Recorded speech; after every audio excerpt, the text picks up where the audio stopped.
Kung contender talaga ang Rockets mga idol, bakit natalo sila sa Warriors na wala si Stephen Curry? Sa Toyota Center nga Houston, ang Rockets ay isa sa pinakamalakas na team sa West. May Kevin Durant, may Alperen Sengun, may young stars. Pero ang Warriors walang Stephen Curry. At kahit ganon, sila pa rin ang nanalo. At ito pa ang nakakainis para sa mga Rockets fans, mga idol. Sa papel nga, lumalabas na dapat ay easy win na to. Pero nangyari nga ang kabaliktaran. Dahil ito nga si DeAnthony Melton ay nag-init agad. Brandon Podziemski, fearless sa drives. Guy Santos naman, energy plays everywhere. At habang nangyayari nga iyon, nagkamali ang Rockets. Dahil nakagawa nga sila ng 14 turnovers. Sa NBA nga, alam ng lahat ang ibig sabihin niyan. Self-destruction mga idol. Hindi nga rin pwedeng sisihin dito itong si Kevin Durant. Umiskor nga ito, nag-defend, nag-hit ng clutch shots. Pero isang bagay nga lang ang kapansin-pansin.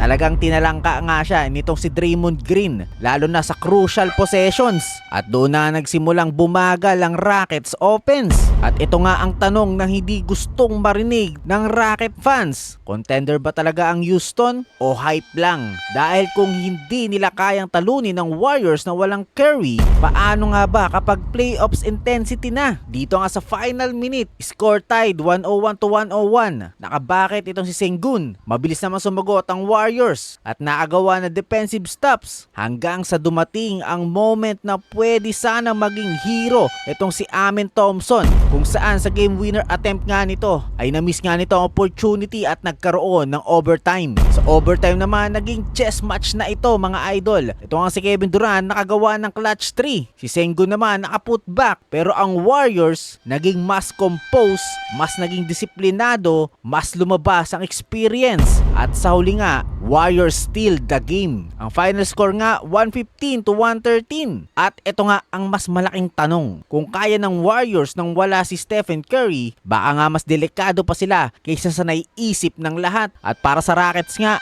maybe hindi pa sila ready maging championship team. Kaya kung ikaw nga ang tatanungin idol, mas magtitiwala ka ba ngayon sa Rockets o Warriors pa rin pagdating sa playoffs? At isa pa, si KD nga ba naging problema o kulang lang talaga ang Rockets sa experience ngayon? Pa-comment na lang opinion mo sa baba idol. At syempre kung gusto mo ng mga ganitong content, pa-follow and subscribe na lang. Peace!